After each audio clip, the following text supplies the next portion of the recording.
Good morning, ex-Winterview, back with another brief dialogue for his dear friend, Annastacey.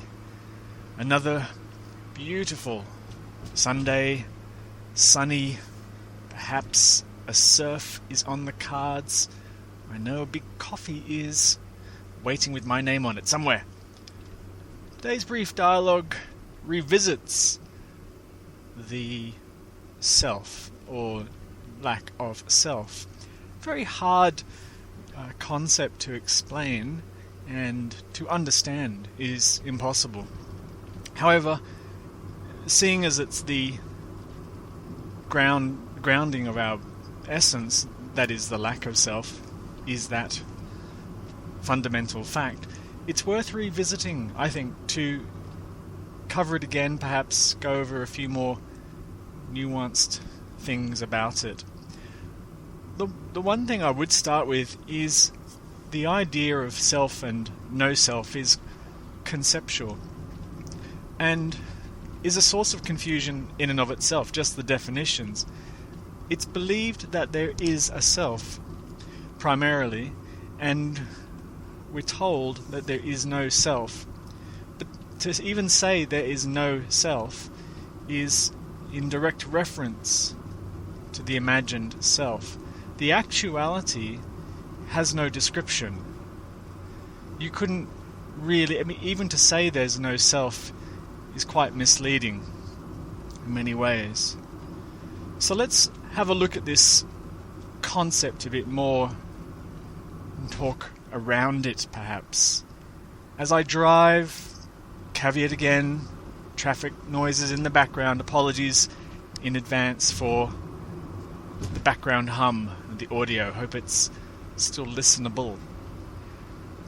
So there's this pervasive sense that one exists, and the mind, in that it's one of the functions is to presume or discover cause, presumes a cause of the existence, and that is a self, a person. And the person is imagined somehow to be behind the scenes, or inside the body, or in me somewhere, or it's hard to actually nail down one's own description of this self. It's so fundamental to our way of thinking about life that even to hear about it could be dismissed summarily. It's sort of, don't be ridiculous. Of course there's a self. Of course I exist. So the thinking around it is so reinforced with the idea of self that even to hear this dialogue will be somehow referenced back to the self. So when I say there is no self, the mind will immediately go, but I do exist, but okay, fair enough, I believe you. It's still that duality, or that dynamic, that backwards and forwards in mind. So I'm going to start with the no-selfness thing, just as a starting point. See if that helps clarify understanding. Understanding is nice, by the way. It's sort of perhaps a relief in some ways, but it's not the realization of no self. It's just an understanding.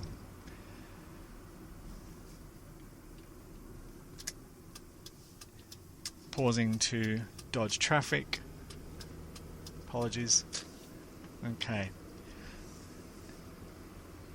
So let's try and have a look at the direct experience, moment by moment. And I can use my own experience at the moment. There's a road unfolding in front of me, cars either passing me because I'm too slow, or I'm passing them. There's some sensations of my hand on the steering wheel, the seat underneath me. There's the sounds, obviously, of the traffic, hum of the car engine, all sorts of stuff going on. And as you listen to these words, you might somehow imagine that. So here, in this experience, as is being spoken about in this moment, there's a cluster of experiences occurring. The binding element to those experiences is an imagined person, a person who's having the experiences. Consider, though, that there's no one. Just intellectually consider it, and then wonder how could the experiences be happening with no person. You could tell a story quite easily that it's just a sensory phenomenon. All there is sensory phenomenon. And in that way, suddenly it's a little easier to imagine. You just a benign experiencingness of stuff that's happening. So just let's start at that point. And that's pretty much as good as language can get you. Just a benign, open experiencingness, you might say. Then let's add a person to the mix. Let's bring in the person that we imagine ourselves to be. Now it's me sitting here. Suddenly, the here is very specific. It's not here as in existentially here. It's literally here in time and space, in this car, in this neighborhood, in this town, in this state, in this country, on this planet. The here becomes specific and precise. And to fill in the gaps of where exactly, the mind will report where exactly. Here I am in my car, on my way somewhere. And that's the other thing too. So now that I'm here in time and space, in this very specific location, I suddenly have a journey.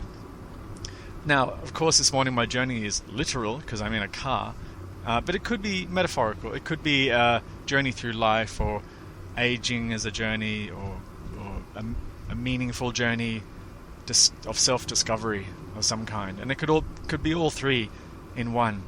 So the journey, the sense of journeying or moving through time and space is now specific to this person I imagine myself to be. The next thing I notice is that everything that happens when it's presumed that I'm a person is happening to me. Everything becomes personalized suddenly. Now, again, there's nothing wrong with personalization. It's not something you need to suddenly avoid. It's just a natural epiphenomenon of being a person. Everything's happening to me. So, for example, I just angled the air conditioning duct onto my face. So now that's happening to me. My face is being cooled down. The car ahead might do some crazy maneuver, which is annoying. And that's now, he or she did that to me, or it happened to me. That event was personal somehow. Even if I thought, they probably were momentarily distracted, I was there to experience it. So in some ways, that event happened to me. Let's add another layer. Imagine if your life was heavily laden with meaning, that everything was meaningful somehow. Maybe you had a personal philosophy about, every event is somehow a secret message from the universe that means something. And I know some people actually have that belief system. That little event that happened to me, has got another layer, so to speak, of meaning. It's not only did it happen to me, it meant something. It means that it was a warning that I'm going the wrong way, or it was an acknowledgement that yes, you're really on track now. You're really on the right path. Or look, a raven just flew across me. That's an omen. The world becomes full of these significant little signals and totems and motifs and omens and so forth. Just going to pause the dialogue for a sec so I can grab a coffee. Be right back. back on the road with his coffee. All good. So I was just saying about meaning. Everything becomes laden with meaning and purpose. Now this can be exciting. And in fact, in psychology, a lot of happiness or well-being indicators rely heavily on one's meaning, as in their life has meaning and purpose. But there is a downside to meaning, and that is the imagined wonderful life that you are going to have, which is full of meaning, might not work the way you imagined. And in fact, I guarantee it won't. At some point, it's going to suck. Life is going to be horrendously awful at some point. And when it is, the meaning is going to be the thing that stings the most.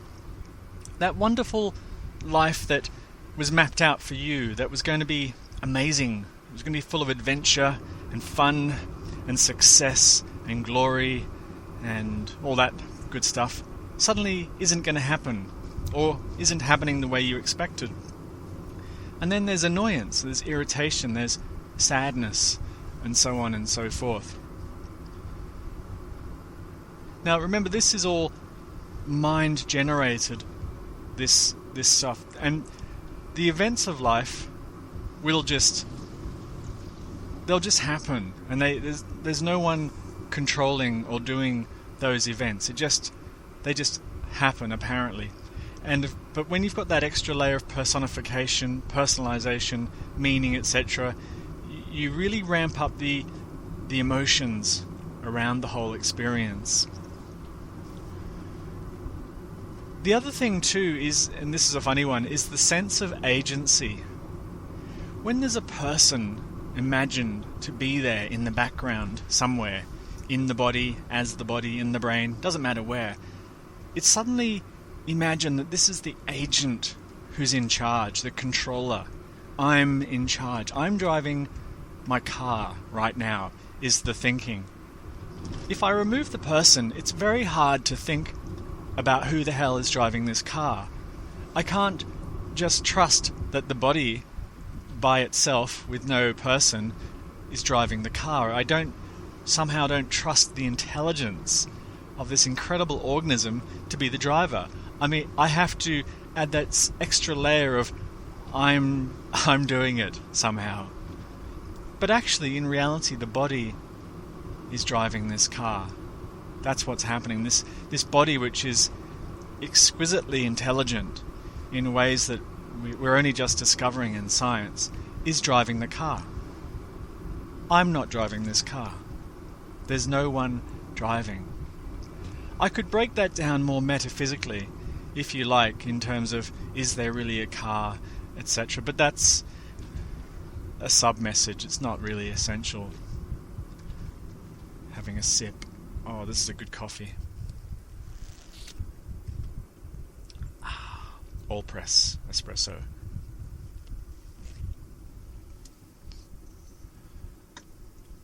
I imagine that as an agent in charge of my life, I'm steering it. I'm doing everything. It's funny, it's like even autonomic nervous stuff like breathing or heartbeat and so on, we still somehow imagine that we're doing it. I'm breathing. You know, it's really common.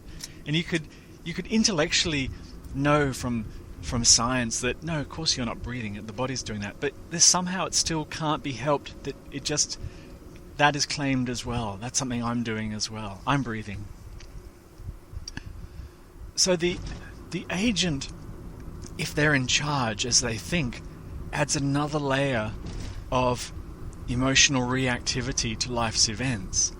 Because everything that goes well for the agent is a celebration. It's like, I did it and I succeeded. Yay, me, kind of thing. But everything that fails, everything that didn't go the way the agent wanted, is devastating to the agent. It's like a mistake. It's a personal failure. It's an affront to my own intelligence, and so on and so forth. I'll give you an example of something that happened recently that might help explain this. as a maniac overtakes me. Okay, so this body mind is dreadful with money. It just has a not too bad, but it's got a real impulsive spending habit, and it's because it gets quite impatient. So it might want something and think, oh well, I could shop around and do the research and find what I really want, and then find the bargain, then look on the internet and see if I can get a bargain. Maybe I could look up secondhand forums or classifieds, etc., and get a really good bargain, or to shave off another $5 or whatever it is.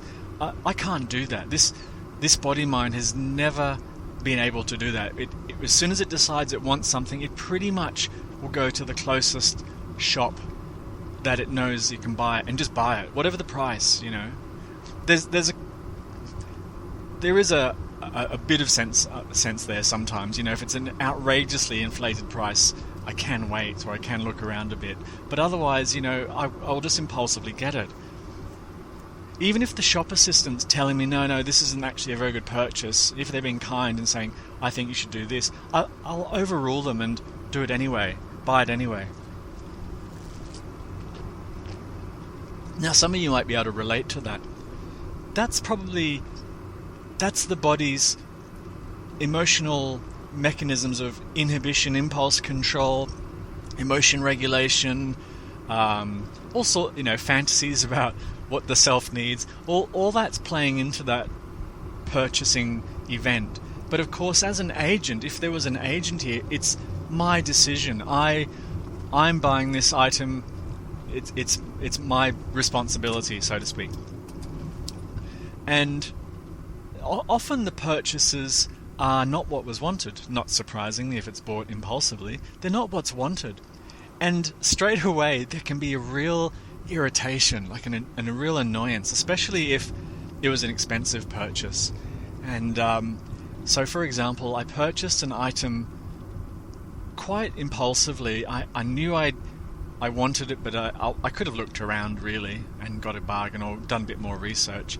Anyway, I dropped about $350 on this item, which is, it's in the long run, it's not a huge sum of money, but in the week to week of life, that's a lot of money. That's like getting up there to hitting your weekly income with quite an axe. Anyway.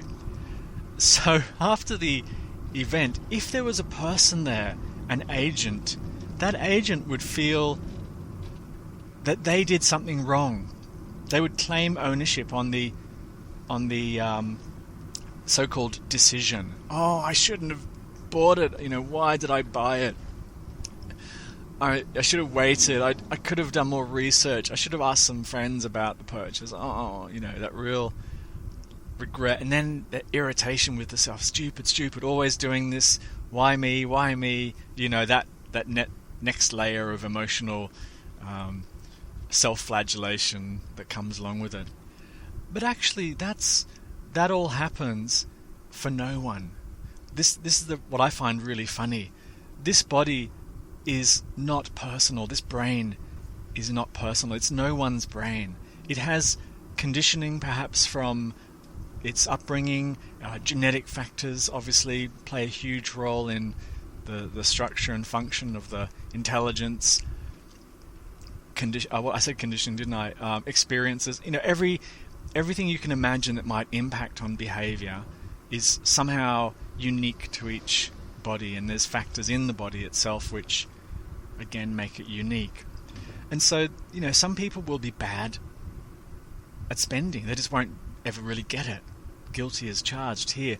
And some people will be fantastic. They'll be great savers. They'll have great impulse control, long ability to, getting a bit psychological, to discount and delay gratification for a reward later. All that sort of interesting stuff.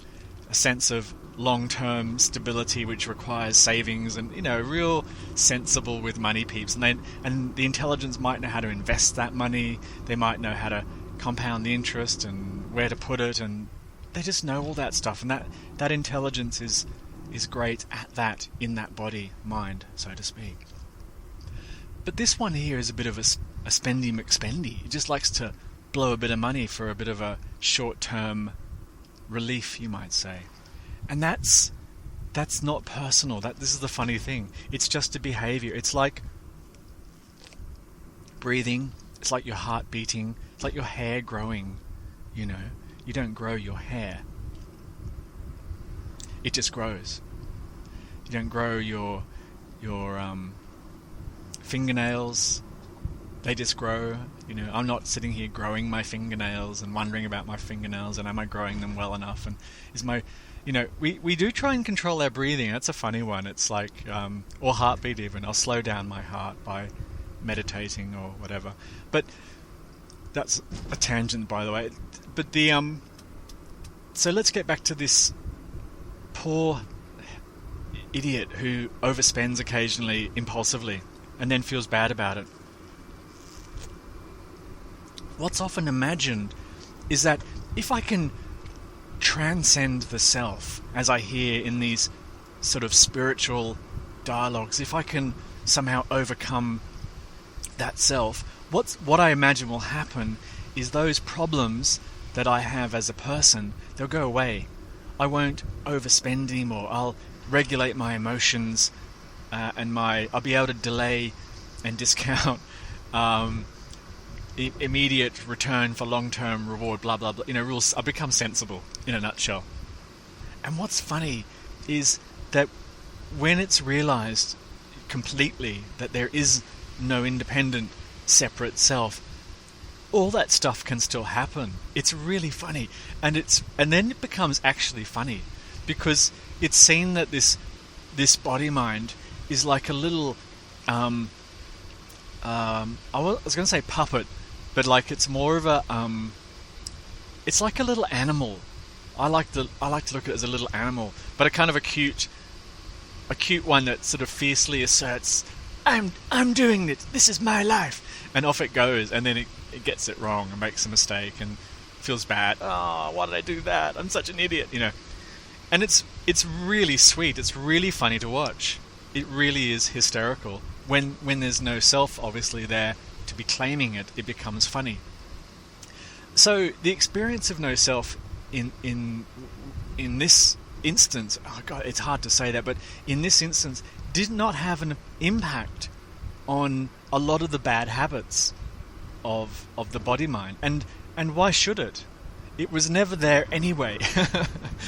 It was just this overlaying imaginatory layer, you might say, with a very strong body, very strong somatic component of contractions, physical contractions, which complete the illusion. So everything that happened before, why not? Of course it will keep happening, because there isn't a self there who was making it happen in the first instance. Anyway, but I wanted just to flag that a sense of agency as a very funny side effect of the self.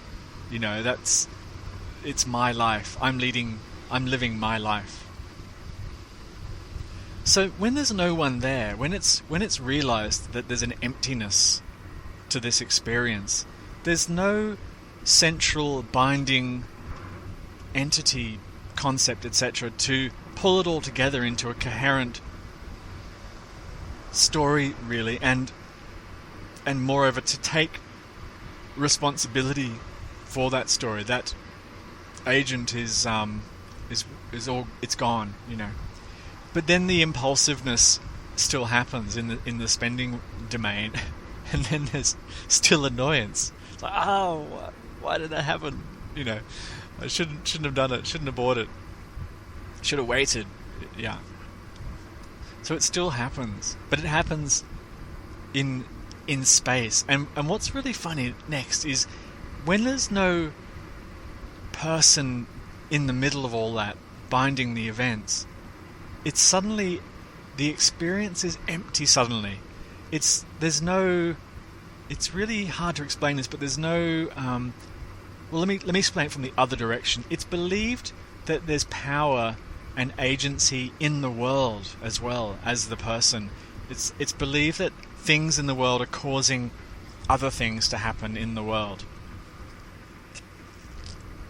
You know, even my earlier statement about the brain just causing impulse control, blah blah blah, that's a story. And what's funny is that it's seen suddenly that even the brain is empty.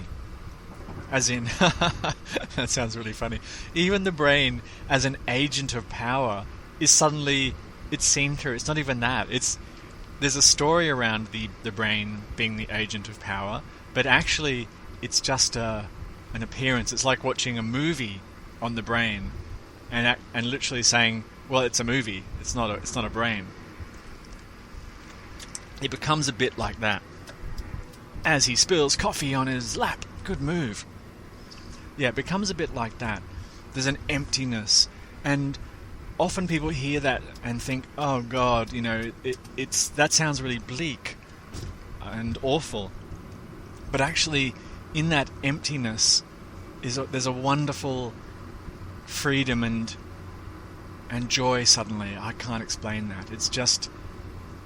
It's like 1 minute you're invested in the appearance of the movie as if everything that's happening is critical and crucial to your existence, and the next moment it's not taken seriously, or it's taken less seriously, you could say. Anyway, that's enough of a brief roundup on the no self thing.